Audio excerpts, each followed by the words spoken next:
आणि झालेली घटना अतिशय मनोरंजन केलं आहे.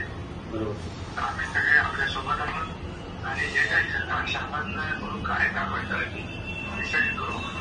प्लीज प्लीज सर प्लीज तुम्ही योग्य ती कारवाई करा आणि जे काय याच्यामध्ये असतील त्यांना तुम्ही योग्य प्लीज सर प्लीज.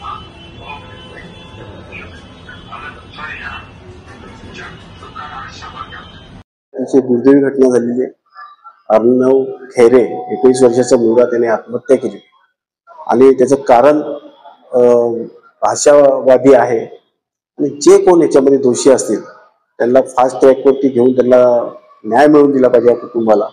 कारण की आत्ताच माजी मुख्यमंत्री एकनाथजी शिंदे साहेब यांनी त्यांच्या कुटुंबाशी संवाद साधलेला आहे आणि त्यांना धीर दिलेला आहे आणि यापुढे याचा पाठपुरावा देखील एकनाथजी शिंदे साहेब करणार आहेत. ज्या वेळेस त्यांना खऱ्या अर्थाने फास्ट ट्रॅकवरती केस नेऊन जे कोण दोषी असतील त्यांना कठोरात कठोर शिक्षा होईल तेव्हा खऱ्या अर्थाने या कुटुंबाला न्याय मिळेल.